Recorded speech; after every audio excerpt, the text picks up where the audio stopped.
Amados irmãos, nós vamos avançar na pregação catequética e dessa vez vamos para o Dia do Senhor 10.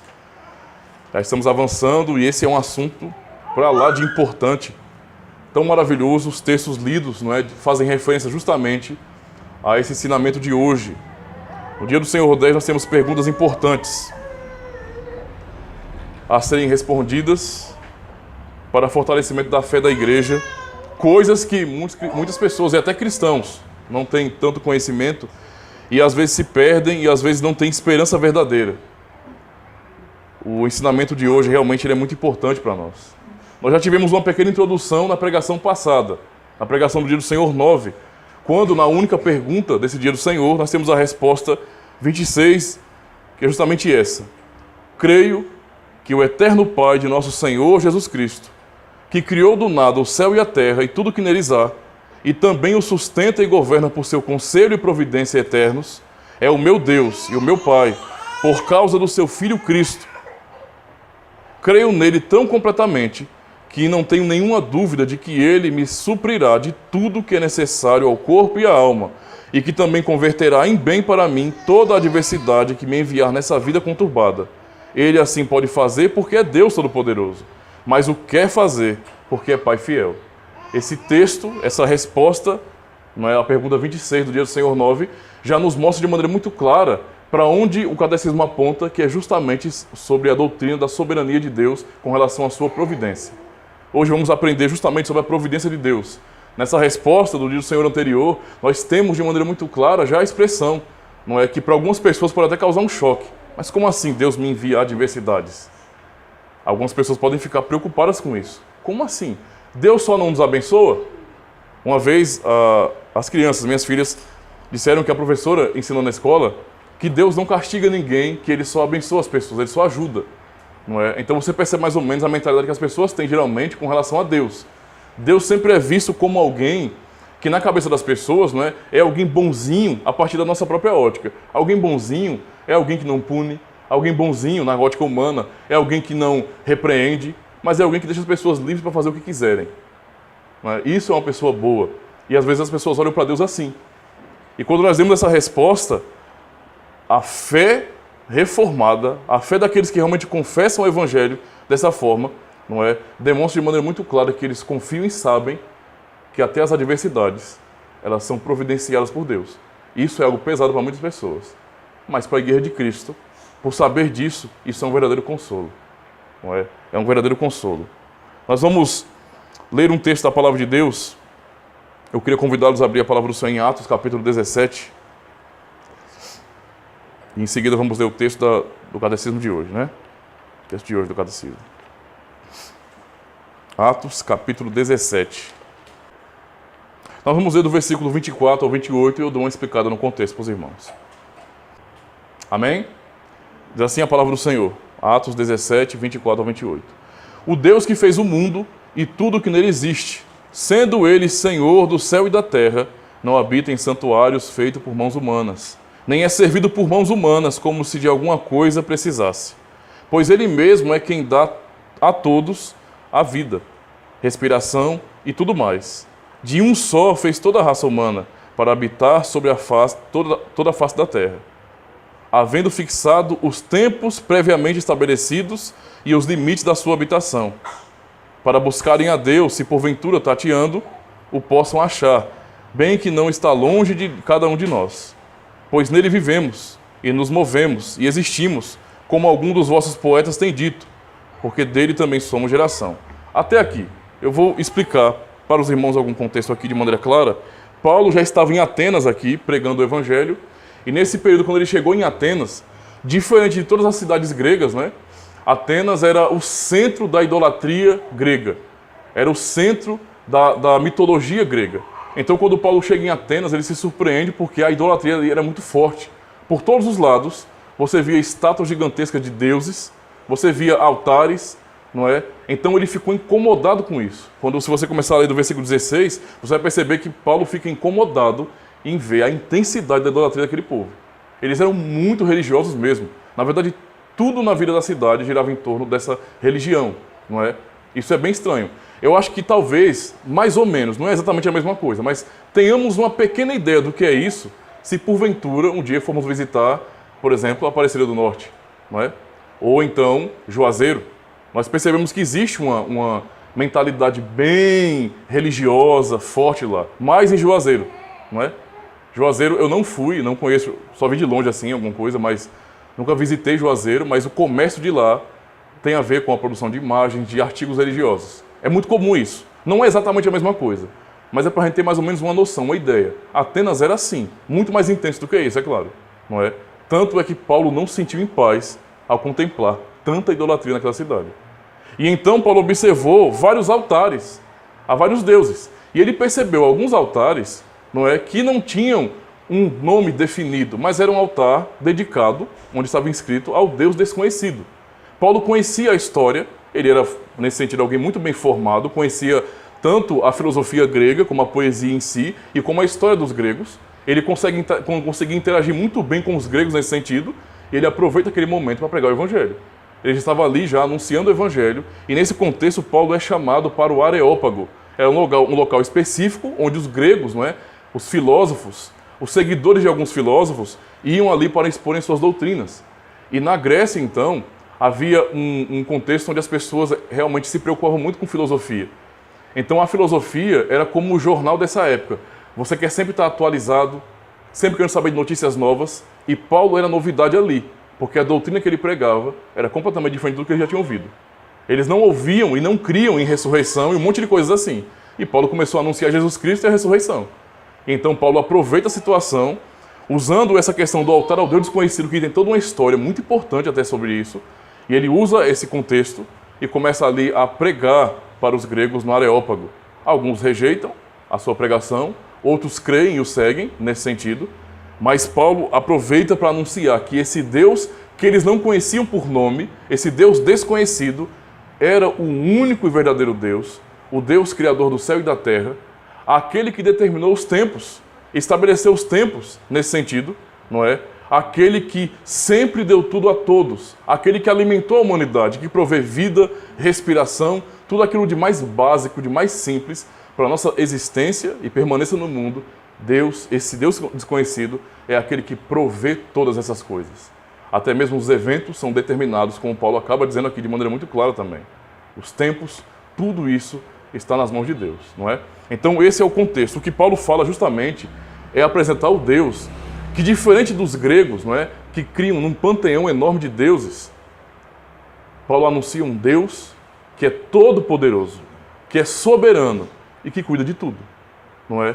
Esse Deus é o Deus que provê todas as coisas. É aquele Deus que nós acabamos de cantar, não é? O meu pastor, não é? É o Senhor e nada me faltará. Nós confiamos pela palavra de Deus que Ele nos supre de todas as necessidades. Há um contexto importante para entendermos aqui, em contraponto a essa verdade do Evangelho, que é a questão do acaso e do destino. Desde esse período aqui, havia esse debate. Isso sempre foi um debate filosófico-científico. Acaso e destino. Afinal de contas, o porquê que as coisas acontecem? Isso é apenas o acaso? Isso são apenas acidentes acontecendo o tempo todo? É a teoria do caos? Será que tudo que nós vemos hoje, vivenciamos, toda a história da humanidade até aqui, tudo isso é fruto de acidentes, ou seja, é tudo imprevisível, tudo acontece sem uma razão, sem uma causa, sem um propósito, não tem nada nesse sentido que explique o que está acontecendo, a nossa vida, a nossa existência? Pois é, não é? Quem crê no acaso, que tudo é por acaso nesse sentido, não é?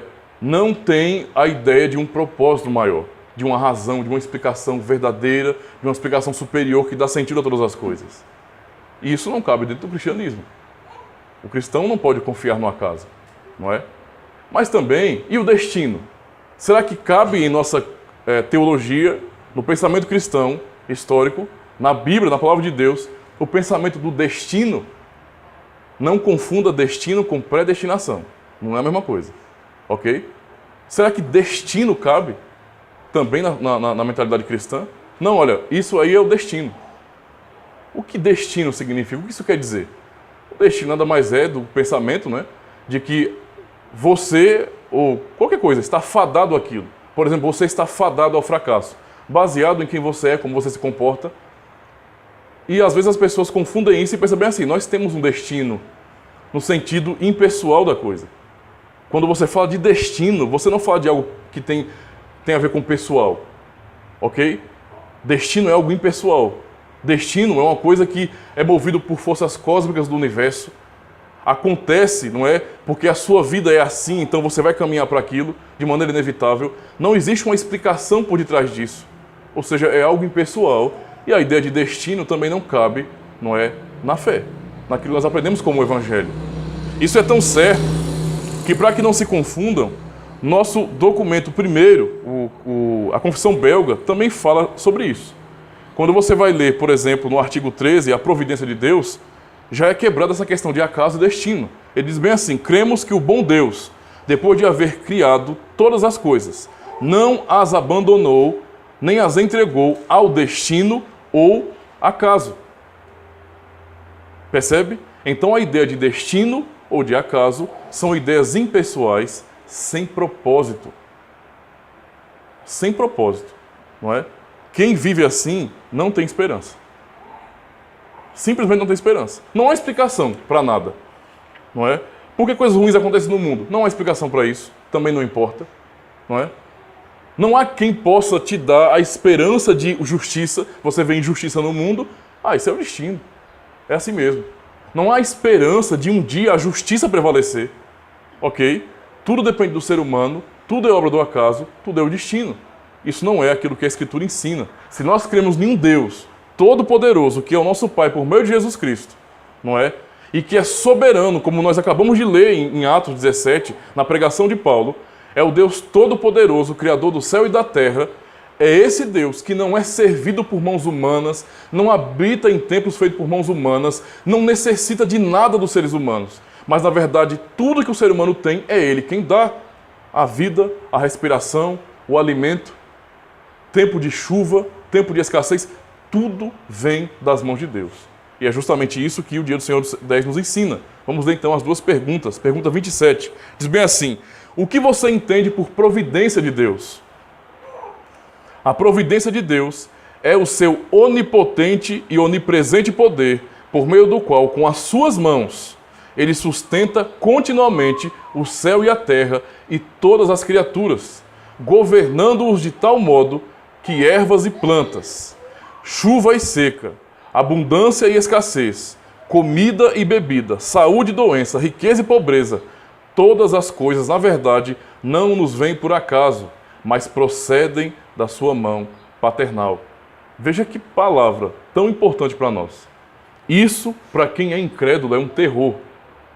Uma vez, quando eu assistia um debate de um ateu e um cristão, eles debatiam sobre a questão da evolução. O cristão, né, claro, criacionista, defendendo as suas teorias, mostrando aquilo que a Escritura ensina, mas mostrando pelo lado da ciência. E esse ateu, uma hora ele expressou, não é? Ele era da área que estudava justamente os fósseis, esse monte de coisas assim, e ele expressou que eu não me sinto bem com a ideia de alguém que é todo poderoso e que tem todo o controle sobre mim. Eu não me sinto bem com a ideia como essa. Percebe? Existe uma rejeição à fé, ao cristianismo nesse sentido, por essa ideia de que nós não somos pessoas totalmente livres, que existe alguém sobre nossas vidas, um soberano, que rege tudo no universo e que diz que não cai uma ave se não for a vontade dele. Alguém tão poderoso que até as coisas mais insignificantes para a gente, muitas vezes, não é, como, por exemplo, a quantidade de fio de cabelo que nós temos, até isso ele tem contado. Imagine tentar, na verdade, aplicar isso a toda a humanidade, cada humano nesse mundo. Ele sabe exatamente a quantidade de fio de cabelo que tem na cabeça de todo mundo. Isso é algo poderosíssimo, incrível. E esse ateu expressou que ele não se sente bem com essa ideia. Ele não se sentiria à vontade, porque é como se alguém estivesse do meu lado o tempo todo. Não existe privacidade na fé. Era isso que o ateu entendia. Ou seja, quando você anuncia um Deus todo-poderoso, vai acontecer aquilo que aconteceu também em Atenas. No versículo 32, uns zombaram e outros creram. As pessoas que não creem em Jesus Cristo, que não creem nessa verdade do Evangelho, não creem em Deus de verdade, ao ouvirem isso, vão zombar. vão achar isso uma tolice. Por quê? Porque a sensação que nós temos é que nós fazemos tudo. Tudo depende de nós. E nós nos enganamos com isso de tal maneira que esquecemos de Deus. E é muito mais confortável a ideia de que eu tenho poder sobre todas as coisas. Eu decido, eu faço, eu aconteço, sem mim, eu não existo. Ai de mim se não fosse eu. Então as pessoas têm essa mentalidade. Percebe? Enquanto que, na verdadeira fé, nós aprendemos que, na verdade, tudo, as coisas mais simples, estão nas mãos de Deus. Isso é para a gente temer. Assim como uma pessoa que se sente incomodada com isso, nós temos que olhar para essa verdade e temer a Deus. Temer. Nós, às vezes, agimos como ateus porque nos esquecemos disso. Porque nós pensamos bem assim, eu não vou fazer nada que cause vergonha, aqui na frente de vocês. Aqui nós vamos nos manter na postura, temos reverência, é um culto público, mas mesmo que não seja nenhum culto, seja visitando algum irmão, nós procuramos manter nesse sentido uma ética, porque isso é bom para a ordenação humana, tudo isso é bom, tudo isso vem de Deus. Mas não nos preocupamos demais com isso, com aquilo que nós vemos. E às vezes, quando estamos sozinhos, quando estamos com aquela noção ou entendimento de que ninguém está nos vendo, o que é um erro, o que é já pensar como um ateu, nós podemos fazer qualquer coisa. Tal como uma criança que, quando não entende o que é respeito pelo pai, mas apenas tem medo do pai, logo quando não está na presença do pai ou da mãe, faz o que não presta. Isso acontece com nossos filhos, Nós temos até que ensiná-los nesse sentido a não olhar para nós como sendo a fonte máxima de autoridade, a não temer as nossas vidas, mas temer a Deus, Eu até tinha explicado na pregação passada que eu citei isso, que nós não podemos, irmãos, focar o nosso coração e ensinar para os nossos filhos que nós devemos, que os nossos filhos devem temer a nós. Minhas filhas não têm que temer a mim como pai, ter medo de mim. Está errado. Percebe? Porque quando ela crescer, quando ela perceber que eu não passo de um pecador, talvez ela não percebeu muita coisa em mim ainda. Mas quando ela começar a ter noção das coisas e poder avaliar e julgar melhor as coisas, ela vai perceber que eu sou um ser humano fraco como ela, que eu não sou tão forte assim. Percebe? Logo acabou o respeito. Esse temor não é demonstrado mais. Então, no fim, o que cada um de nós tem que temer é a Deus. Ele é, de fato, a autoridade máxima em nossas vidas. E é isso que nos faz pensar duas vezes quando estamos sozinhos. Nós temos que reconhecer que o nosso Deus, de fato, é esse Deus poderoso, soberano, que sabe exatamente de tudo a nosso respeito. Tudo. Absolutamente tudo. A pergunta 28 diz bem assim: que benefício há em sabermos que Deus criou todas as coisas e que continuamente as sustenta pela sua providência? Qual o benefício de saber de todo esse poder soberano de Deus em providenciar tudo? O que é que isso nos ajuda? O que é que Deus quer nos ensinar nos revelando isso? Nós não saberíamos disso se não fosse por Ele revelar em Sua palavra, Nós teríamos uma noção muito estranha de Deus se Ele não tivesse revelado especialmente em Sua palavra. E na Sua palavra, aqui tem só alguns textos nesse sentido, mas se você for ler as referências do catecismo, tem N textos que mostram a soberania de Deus em tudo. Deus frustrando os planos dos homens, dizendo, vocês podem até fazer planos, Vocês podem se sentirem grandes para conquistar alguma coisa, mas no fim quem diz o que é o que não é sou eu. Então tudo isso realmente demonstra o seu poder. Mas no que é que isso nos ajuda? O que é que Deus quer nos ensinar sobre isso, Nós aprendemos justamente isso na resposta, que podemos ser pacientes na adversidade, agradecidos na prosperidade e podemos, quanto ao futuro, confiar firmemente em nosso Deus e Pai fiel, porque criatura alguma poderá nos separar do seu amor, pois todas elas estão de tal modo em sua mão que sem a sua vontade elas não podem nem mesmo se mover. Para muitas pessoas aqui é um terror. Você se move por causa de Deus, como Paulo vai dizer aqui, citando um poeta grego, citando a poesia grega nesse sentido, ele fala, pois nele vivemos, versículo 28, e nos movemos e existimos. Olha a compreensão aqui. Todo movimento que nós temos é planejado. Tudo que nós fazemos, por mínimo que seja, nada mais é do que a operação do poder de Deus. Sem o poder dele não é essa vida que nós temos. Não é essa capacidade que nós temos. Tudo é o poder dele. Tudo é o poder dele. Nós não precisamos do poder de Deus para fazer simplesmente milagres, para as pessoas se impressionarem e encher a igreja. Nós precisamos do poder de Deus simplesmente para pensar. Até o poder questionar a Deus é uma capacidade que Ele me dá. De raciocinar, de pensar, de entender. Tudo isso é o poder dele em nossas vidas. Tudo, irmãos. Tudo. E a pergunta do catecismo é sobre o benefício. Então, observando a resposta, Deus quer que nós sejamos pacientes. Deus revela a sua soberania e providência na adversidade, porque Ele quer que na adversidade nós sejamos pacientes. Todos aqueles que confiam no acaso ou no destino, todos aqueles que não creem em um Deus pessoal, que cuida pessoalmente do seu povo, não têm paz na adversidade. As pessoas simplesmente surtam por coisas ruins que acontecem. Quem nos poderá livrar? Ninguém. Não há ninguém por mim. Não há esperança real. Não é? Quando chegar o dia da minha morte, acabou. Não há esperança real. E é esse o terror que a humanidade vive. De não ter, na verdade, esperança no amanhã, esperança por saber que tem alguém superior, santo, todo-poderoso, que cuida de nós, que nos dá propósito, que nos conduzirá até o fim, como um pastor às suas ovelhas. Deus quer que nós venhamos aprender a sermos perseverantes na adversidade. Não foi o texto que nós vemos de Ana? Ana estava ali naquela oração, naquele cântico maravilhoso, expressando o seu conhecimento de Deus, que é tão profundo e que eu posso dizer aos irmãos, boa parte dos crentes de hoje, inclusive pastores, não sabem da metade do que Ana sabia. Eu já ouvi pastores dizendo que Ana expressou aquelas coisas de que Deus enriquece e empobrece, Ele dá vida, mas Ele também mata, que tudo, absolutamente tudo, é Ele quem providencia. Ana expressou isso porque Ana não tinha um conhecimento mais aguçado de Deus. Irmãos, que vergonha. Muito pelo contrário. Ela conhecia Deus de verdade. Essas pessoas que dizem isso não têm nem noção de quem Deus é. Absoluta, não tem noção de quem Deus é. Sabem quem elas vão botar a culpa quando a adversidade vier? No diabo. No acaso.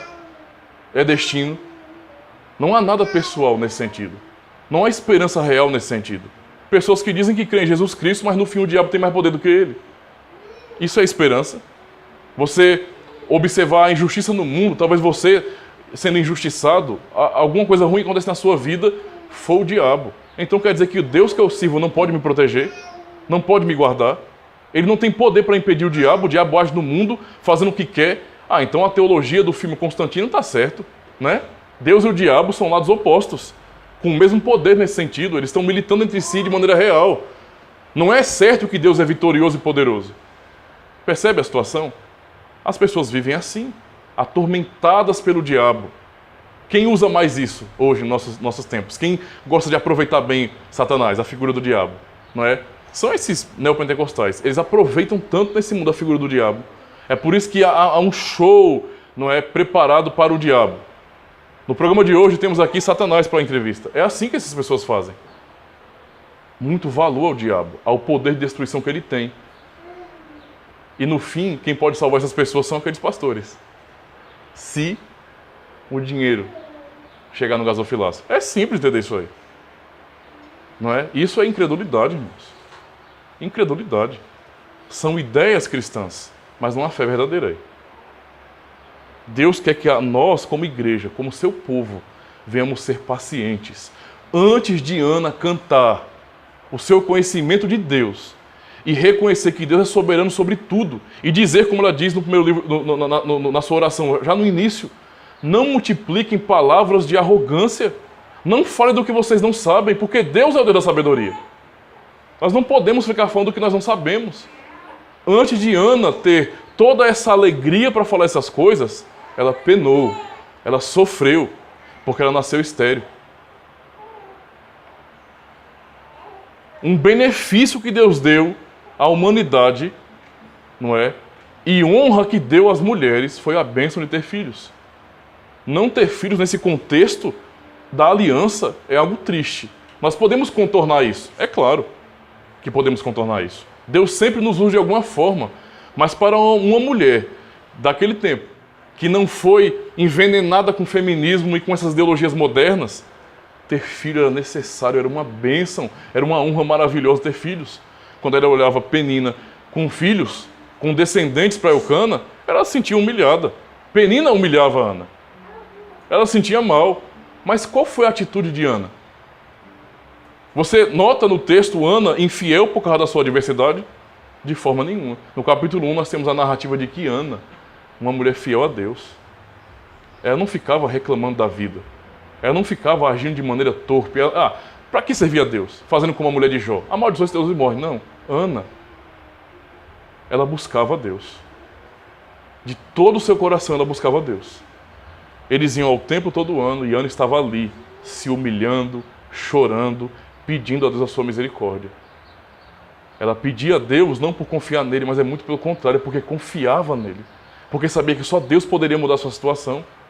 Deus moldou o Ana daquele jeito, e Ana reconhece isso na sua oração quando ela diz: até a estéril tem 7 filhos. Não é? E aqui tinha muitos filhos, perde o vigor.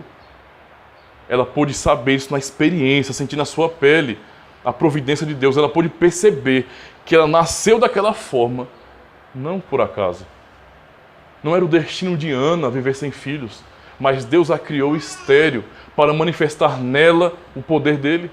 E por meio de Ana, aquela rejeitada que não tinha filhos, Deus operou um milagre.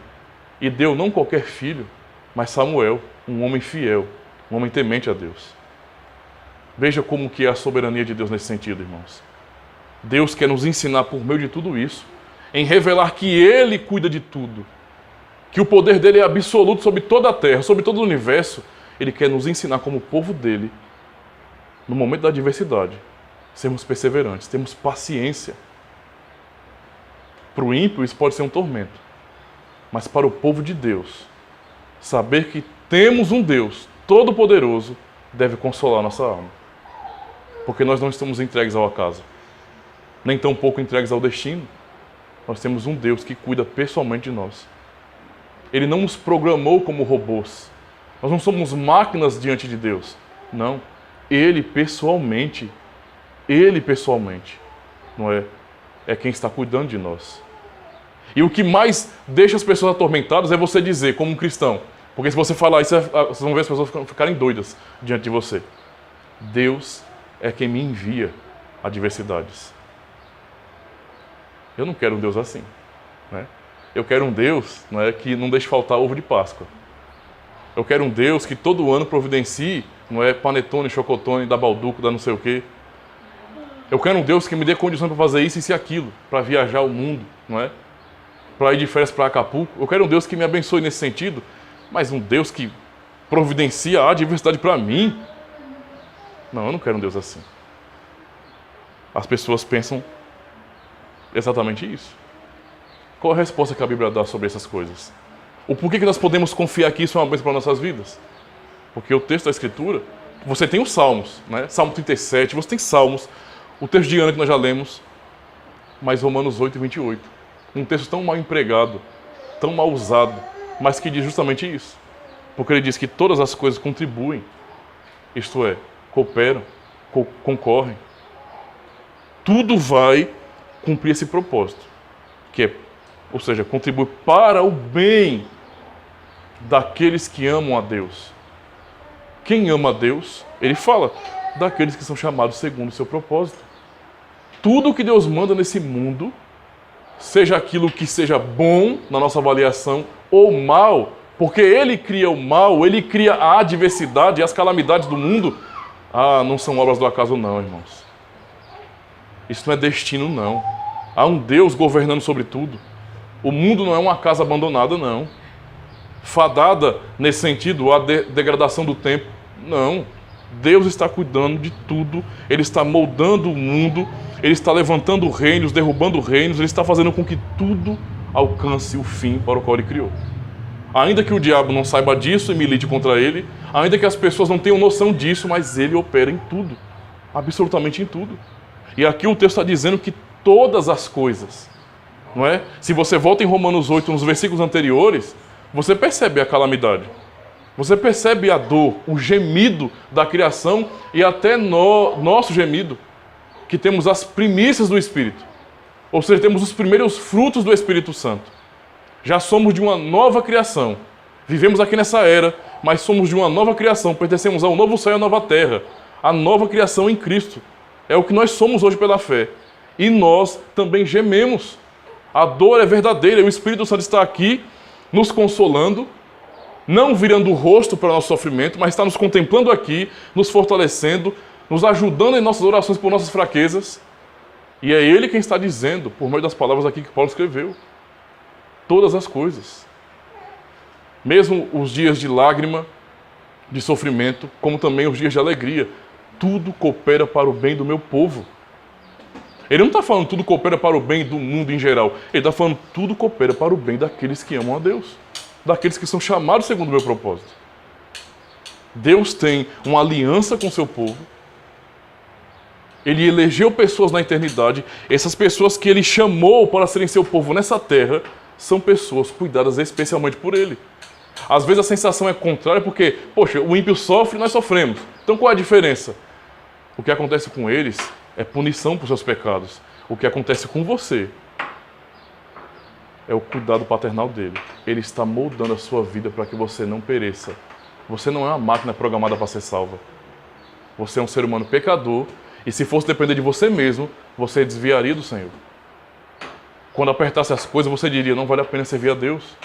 Mas Ele molda tudo no universo, molda tudo em sua vida, molda todo o contexto para que você permaneça crendo nele. Quando Ele, como bom administrador e perfeito Pai, vê que você precisa de momentos de alegria, Ele providencia. Como também quando Ele vê que você precisa ser abatido, que você precisa chorar, que você precisa sofrer, para que você não se ensoberbeça, Ele manda adversidade. E assim o Senhor nos quebra. Não é a história de Jó? A história de Jó é justamente isso, irmãos. Não é? É justamente isso. Jó não precisou fazer nada legítimo contra Deus para vir aquelas coisas. Deus é quem quis dar crescimento a Jó. O diabo, no fim, era alguém usado para aquilo. Achou que estava arrasando. Deus usou Jó para derrotar o diabo ali. Deus humilhou o diabo com Jó, usando Jó. Dando força a Jó para que ele resistisse às piores tribulações que um ser humano pode aguentar nesse mundo. E Jó permaneceu fiel. Depois que acontece no livro, é só Deus moldando Jó. Mas no primeiro ponto, Deus começa derrotando o diabo. E é o que Deus faz. Adversidades são para o nosso bem. São para o nosso bem. Tal como castigo e umas boas lapadas são para o bem dos filhos. Assim Deus faz com a gente também. O nosso Senhor é o nosso pastor e nada nos faltará. Não vai faltar nem alegria, nem tristeza. Tudo Ele providencia para o nosso bem. E é assim, não é? Baseado no conhecimento que Ele tem de cada um de nós, que Ele vai nos dar a porção de cada dia. Se Deus vê, e eu quero que vocês entendam isso, se Ele observa que eu sou um homem duro de coração, falho, demais, Ele pode simplesmente me humilhar. Para o meu mal? Não, para o meu bem. Para que eu não levante a minha cabeça em orgulho contra Ele. Mas que eu possa entrar no seu reino eterno. Por reconhecer, por tudo que Ele tem feito em minha vida, pela adversidade, que eu dependo dEle. Que eu não tenho nada sem Ele. Deus quer nos ensinar a sermos pacientes. Deus quer moldar isso no seu povo. O povo de Deus tem que ser um povo paciente. Porque é um povo que vive esperando uma promessa. Então se a gente não for paciente, vamos fazer o quê? Vamos morrer. Né? Vamos desviar logo. O povo tem que ser paciente. A maneira de Deus nos dar paciência é assim. Não é? Realmente nos moldando dessa forma.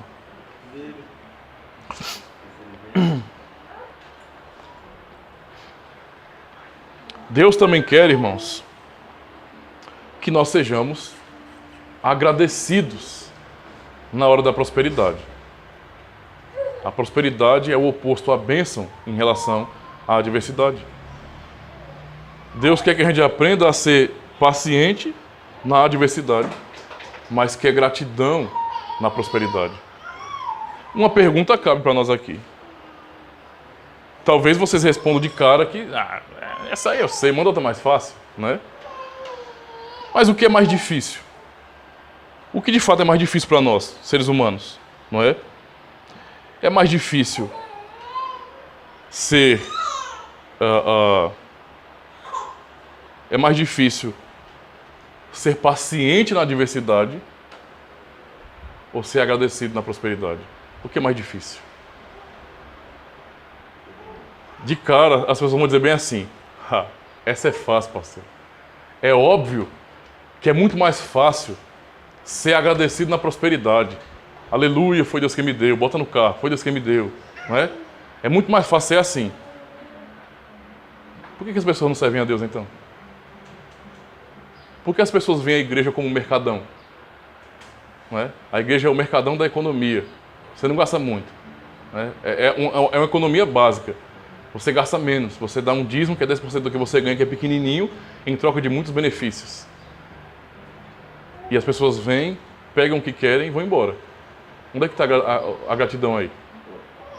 Na verdade, observando o nosso contexto, nós temos muito mais dificuldades de sermos gratos.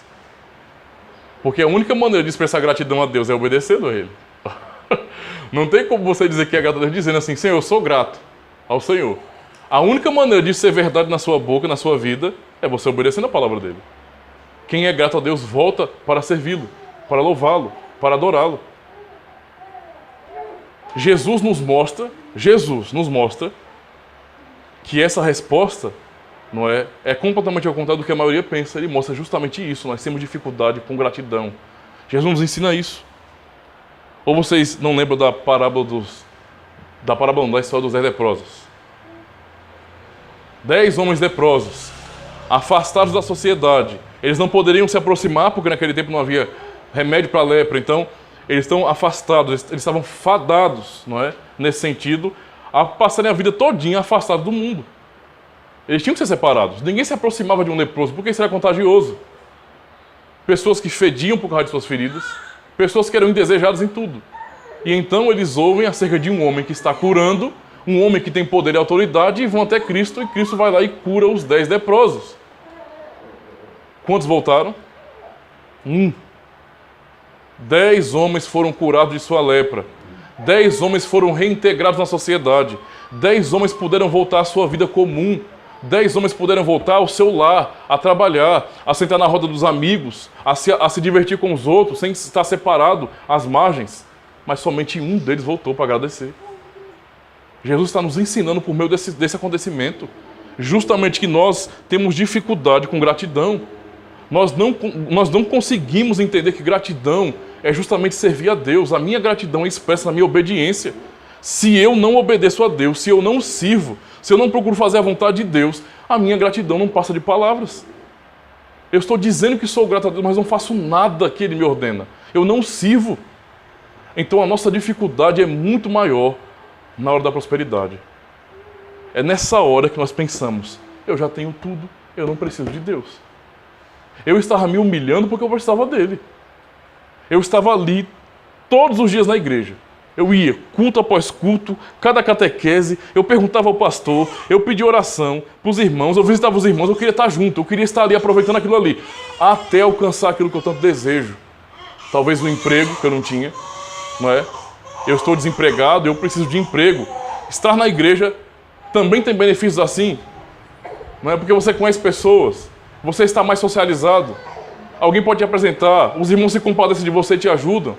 Então você alcançou o seu fim ali, você alcançou o seu emprego. Em seguida é largar a Deus. Em seguida é simplesmente abandonar a igreja, é deixar de servi-lo. É isso que acontece com as pessoas. E Deus quer justamente nos ensinar, demonstrando que, veja, vocês não têm nada pelo próprio esforço de vocês. Tudo o que vocês têm, por mínimo que seja, como Paulo vai dizer aqui em Atos 17, vida, respiração, tudo, vem das mãos dele. E se vem das mãos dele, não se glorie e não se esqueça dele. Você tem que servir a um Deus que você sabe que te dá tudo o que você precisa. Tudo. Essa é a realidade, não é? Do que nós aprendemos na palavra de Deus. Reconhecer que tudo vem das suas mãos paternais. Ele pode fazer o que ele quiser, porque ele é todo poderoso. Mas ele não faz sem propósito. Ele faz porque ele de fato quer fazer. Porque ele nos ama. Ele já demonstrou seu amor por meio de Cristo a nós, nos chamou de filhos, nos adotou. Ele nos ama e por isso ele ativamente como Pai cuida de nós. Não é algo sem propósito. Não é Deus falar bem assim, olha, eu determino que as coisas aconteçam assim, assim, assado e acabou. Não tem uma razão pessoal para isso. Não, irmãos. Deus está pessoalmente envolvido com cada um de nós. É assim que Ele nos molda, é assim que Ele nos ensina, é assim que Ele nos fortalece. E é assim, revelando quem Ele é e o seu poder. Ou seja, que Ele vai nos levar a reconhecer que nós temos tudo dEle. Não é? Por mais que eu estenda a minha mão e pegue, por mais que eu trabalhe, tudo isso vem das mãos dEle. Tudo, tudo. Nós temos até uma ideia errada, né, de imaginar bem assim. Uma vez uma pessoa me criticou, eu lembro disso aí, quando disse bem assim, depois disso aqui a gente conclui, alguém como ele ali não é um homem de Deus, porque um homem de Deus não tem quem o mantenha, ou um homem de Deus não trabalha. Se ele dependesse de Deus de verdade, ele ficava assim, ao Léo, né? Ele ficava ao Léo e Deus mandava os corvos ali, levar uns pedacinhos de carne, não é? Ele pegava um cajadinho, metia numa rocha para poder tomar água quando tivesse sede. Puxa, né? As coisas são simples assim, não é? Me diga quem é que vive desse jeito. Quer dizer que Deus ele trabalha somente por modos sobrenaturais? Aí você tem que pedir para um irmão desse ler a Bíblia, irmão. O irmão lê a Bíblia, você vai perceber que a quantidade de milagres que acontecem na Bíblia são mínimas. Milagres, quando eu falo, são coisas sobrenaturais. São mínimas. Não é? Não era todo dia que o mar se abria. Não era todo dia que o Rio Jordão se abria com uma capada. Ninguém chegava lá todo dia, eu quero atravessar o rio. Não tem para que fazer ponte, não tem para que arrodear, não é? Todo mundo ali era meio preguiçoso, mas tinha um poder. Então dá uma capada no rio que o rio se abre. As coisas não são desse jeito. Isso não tem sentido. Não era todo dia que Jesus estava no barco dizendo, joga para aquele lado para vir um monte de peixe. Não era todo dia que isso acontecia. Percebe? O que nós temos na Escritura é simplesmente isso, pessoas vivendo, trabalhando, morrendo, tendo seus filhos, avançando, formando família, construindo cidades. Tudo o que é de mais ordinário nós temos na Bíblia. A vida comum das pessoas. Deus nos sustenta por meios ordinários. Porque, do contrário, tudo isso aqui é fruto da nossa capacidade. E quando acontece alguma coisa fora do comum, que nós estamos acostumados a ver, aí sim é Deus. Isso é uma tolice daquelas. Uma tolice braba. Tudo que é ordinário vem da mão dele. É ele quem nos dá o pão de cada dia. Isso é ordinário. É ele quem nos dá. Percebem? Então tudo isso é para moldar a nossa vida em gratidão. Deus quer que sejamos gratos. E a nossa gratidão é servir a Deus. E por fim, Deus quer que nós, entendendo quem Ele é, a sua soberania, o seu poder, a sua providência, que nós não tenhamos medo do futuro. O homem tem medo do futuro. O povo de Deus tem um futuro garantido. Sabe que é tolo? Você fala bem assim, vou trabalhar pensando no meu futuro. Isso é verdade e não é. Quando você entende que isso é apenas você trabalhar, mas confiando que o seu futuro está nas mãos de Deus, e você trabalha para amanhã ter uma vida melhor, não há dificuldade com relação a isso. Deus é soberano sobre isso e Ele mantém isso. Ele providencia. Mas quando você diz, vou trabalhar pensando no meu futuro, porque se eu não fizer, não há futuro para mim, então logo o futuro depende de mim, você não tem Deus, amigo. Você não tem fé. Deus quer nos ensinar que o nosso futuro, ele não está sendo preparado. Deus não está arrumando a casa para nos receber. Ele já deixou tudo estabelecido desde o começo. O que nós temos na Escritura são revelações. Deus não está anunciando construções. Ele disse, é assim. É simplesmente isso.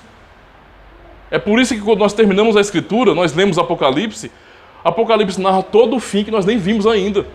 Para saber que isso aqui vai acontecer do jeito que está aqui revelado. Ou seja, o nosso futuro está nas mãos dele. E se nós, como povo de Deus, entendemos essa verdade, que Ele é soberano sobre nossas vidas, que Ele nos providencia tudo, o futuro também, não é? Depende dEle, está nas mãos dEle, foi estabelecido e determinado por Ele. É simplesmente isso aí. Eu não tenho medo do futuro. Eu não tenho medo do amanhã. Cristo nos ensina em Mateus capítulo 6 e versículo 33, não é? 34, aliás. Não fiquem preocupados com o dia de amanhã.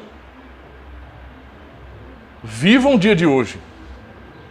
Parem de ficar agoniados com o que vai acontecer. Vocês não têm domínio sobre isso, vocês não têm controle sobre isso.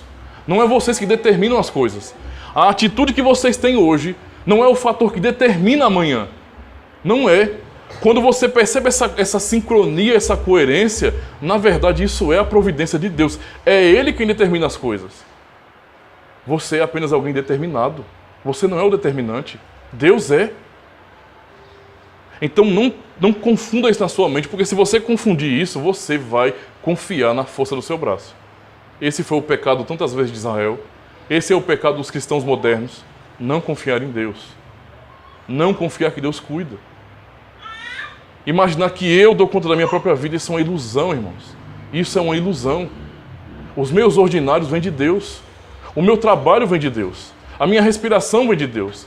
A porta aberta para o emprego vem de Deus. A minha capacidade intelectual para entender as coisas e avançar no conhecimento vem de Deus. Se eu vou ser um doutor amanhã, se você vai crescer e vai ser um grande cientista amanhã, tudo isso vem do Senhor. É Ele quem te dá esses dons. É Ele quem molda a sua vida. É Ele quem ajeita todo o contexto da sua vida e te conduz assim. Como um pastor conduz as suas ovelhas a pastos verdejantes. É assim que o Senhor faz com o seu povo. O povo de Deus não pode ser como o povo ímpio. O povo ímpio tem medo do futuro porque não sabe o que vai acontecer. Mas vocês sabem. Vocês sabem exatamente o que vai acontecer. Para quem que o dia do Senhor vem como um ladrão? Para a igreja? Não é o que Paulo ensina na sua segunda carta aos Tessalonicenses. O dia do Senhor vem como um ladrão para aqueles que não vigiam porque não creem em Jesus Cristo. Aqueles que creem vigiam. Cristo vem e a igreja espera por isso. É um futuro que nós sabemos que foi revelado. Assim, o nosso amado Deus quer nos ensinar que Ele é o nosso Deus provedor. E Ele é tão provedor que Ele quebrou a ideia de destino. Ele quebrou a ideia de destino. Qual é o destino de alguém que pecou? Romanos 6:23, o salário do pecado é a morte. É ou não é isso? Esse é o destino. Analisando por essa lógica. Deus quebrou o destino.